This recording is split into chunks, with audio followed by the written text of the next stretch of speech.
ஒரு சர்ச்சை கூட இருக்கு இல்லையா? இன்னைக்கும் திருப்பதியில இருக்கிறது முருகரா பாலாஜியான.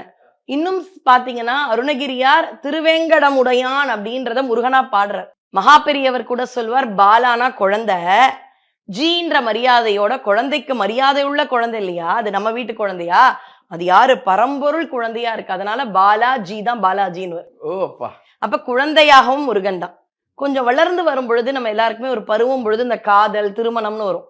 அப்போ இந்த வள்ளி முருகன் அந்த வைப் தான் இருக்கும். வள்ளி கணவன் பேரை வழி போக்கன் சொன்னாலும் அப்படியே உள்ளம் குழையும். அப்ப அந்த காதல் கனாளன் அதெல்லாமோ அந்த சமயத்திலயும் முருகன். ஒரு ஃபேமிலியா வந்துட்டோம்னா பழமுதிர்ச்சோலை, அப்படியே அவனும் அங்க வள்ளி தேவயானையோட ஒரு ஃபேமிலி மேனா இருப்ப. ஆனா அருணகிரியார் பாடுறார் தன்னுடைய அனுபூதியில, என் தாயும் அருள் தந்தையும் நீ முருகான்ற. எனக்கு அம்மாவும் நீதான், அப்பாவும் நீதான் முருகா. ஆனா இப்படி அம்மா அப்பா இப்படி எல்லாம் தெய்வமா பார்த்த அருணகிரியார் கிளி வடிவம் எடுத்து முருகன் கிட்ட நிறைவா ஐக்கியம் ஆகிறார் அனுபூதி பாடி. அவர் பாடின நிறைவான வரி என்ன தெரியுமா? குருவாய் வருவாய் அருள்வாய் குகனே.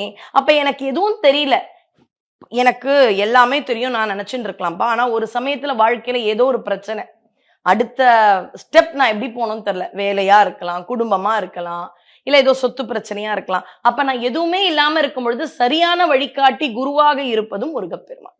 அப்ப அவனே தாய், அவனே தந்தை, அவனே எனக்கு குழந்தை, அவனே எனக்கு அந்த காதல் கணவன், அவனே எனக்கு குருவாக இருப்பான் என்று எல்லா பரிமாணத்திலும் நான் முருகனை ரசிக்கலாம். அதுதான் முருகனோட.